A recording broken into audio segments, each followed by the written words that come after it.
Peace. I'd like to welcome you guys back to another edition of the Foul Playland. As always, I'm your Foul Player.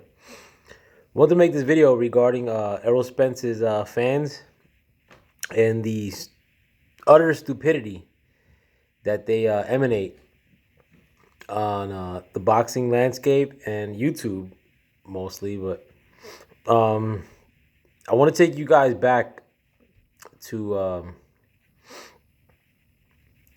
a time in boxing long and ago. Uh, Time which most of these boxing fanatics and uh, YouTube content creators um, try to forget. And this time was a sheer 15 years ago when there was this great debate as to who would win between Pacquiao and Mayweather. A lot of the fanfare for that fight started happening around the time, if I remember correctly, um, that Mayweather beat Ricky Hatton. That fight happened in December 8th of 2007. Around that same time, um, or shortly thereafter, a lot more fanfare started generating when Pacquiao beat Oscar De La Hoya, and that was in December 6th of 2008, the following year. Um,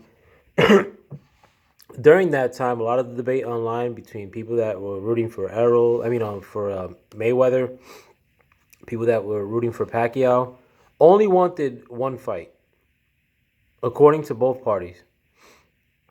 That one fight was for the two guys to fight each other, for Mayweather and Pacquiao to fight each other. Never during that time, did I hear the Manny Pacquiao faction root for any other fighter from that time when this fight started generating fanfare in the public's eyes, which was around a little bit before Mayweather fought Oscar De La Hoya, December 6th, 2008. Pacquiao's fans weren't using the fact that Pacquiao fought Ricky Hatton after Mayweather fought him and used that as any sort of leverage. In fact, I don't find any fight here that Pacquiao or Mayweather fought before that they fought each other that anybody was rooting for. And during that time, after Oscar De La Hoya, Pacquiao fought Ricky Hatton, Miguel Cotto, Joshua Clottey, Antonio Margarito, Shane Mosley, Juan Manuel Marquez, Tim Bradley, Marquez again, Brandon Rios, Timothy Bradley, Chris Algieri, and then ultimately he ended up fighting Floyd Mayweather. In that time, he took 2 losses. Now with Mayweather, we start the clock around the time that he beat Hatton, or if you want to go after that, around the time after he got locked up and he beat um, Marquez.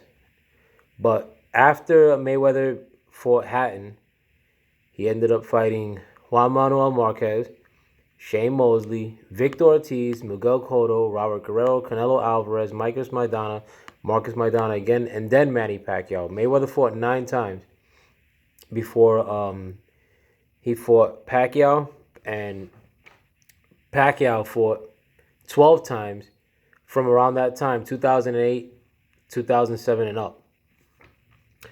During any of those fights that I mentioned, before they fought each other, nobody was cheering that shit on. Nobody was saying, oh, I'm so happy that Mayweather fought Cotto. I'm so happy that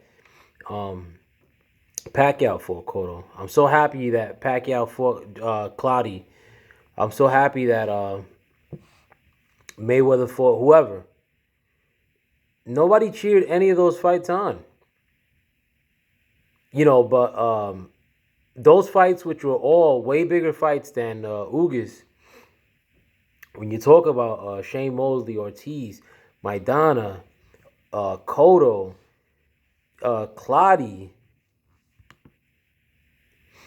Tim Bradley, Shane Mosley, Margarito, Ricky Hatton, and that's for both guys, like a combination for both guys. Nobody was cheering those fights on when they were announced because they weren't Pacquiao versus Floyd. But now these Errol Spence fanboys today are gonna try to convince you that Ugas versus Errol Spence is a victory. That it's some sort of negotiating chip that could be used against Bud Crawford. Well, who's Bud Crawford gonna fight now? Like, Bud Crawford's gonna be lucky to get 20%. Like, when did this ever happen? Like this corny shit, like these corny ass conversations that we're having in boxing fanhood nowadays. When has a fighter openly admitted to ducking like Errol Spence?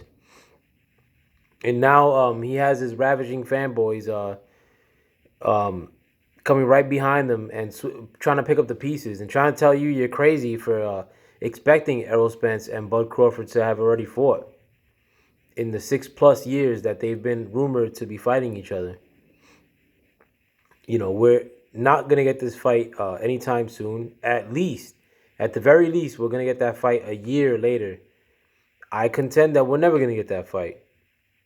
But the Errol Spence fan contingent that's actively online, I mean, they do want to push the narrative that Errol Spence is doing something magical and not fighting Bud in the process. There's only one fight that we want to see Errol Spence and Bud fight, and that's each other. Anything else other than that, it's zero. Dick. That's business talk. Business talk is for herbs. Like, let's stop making this conversation about business rather than these dudes fighting each other.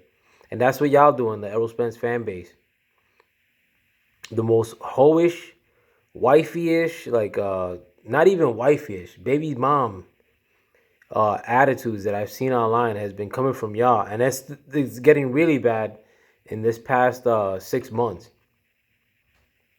Like, get on the right side of history with this debate because y'all pushing us to the point where we're not going to get this fight. I heard a dude that has a call-in show, and every other cat in there was happy about the fact that Errol ain't going to fight Bud next. Oh, what's Bud going to do now? Who's he going to fight? You know what I'm saying? Like, we're at the verge of not getting this fight ever. And, a lot of these people that are Errol Spence fanboys, they know what it is. They know Errol Spence been not wanting this fight. So they're taking their lead off of him. They're going to do everything they can in their power to try to protect their husband. To try to not make him look bad. But, I mean, the world has eyes. And the world also has wallets. And these boxing fans who you expect them to crack open those wallets to pay for a bullshit-ass fight between an unknown Cuban who's already lost twice or more, I don't know, versus a bum-ass Errol Spence whose biggest victories are a lightweight moving up in weight and an already beaten Porter, already beaten Kell Brook, that you should be opening your wallet and paying for a fight like that. Show them how you're going to pay like that. Show them how much you're going to pay for some bullshit product like that. Or be a customer. A lot of you guys are simps. A lot of you guys that ingest every bit of discharge that Errol Spence is throwing in your direction.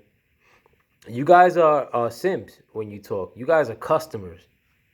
You are happy customers. You know what the happy customers are? Crackheads. And you guys are acting out of pocket such as crackheads do. All for a dude that's doing everything in his power to duck another guy. But with that, let me know what you guys think. And I'm out. Peace.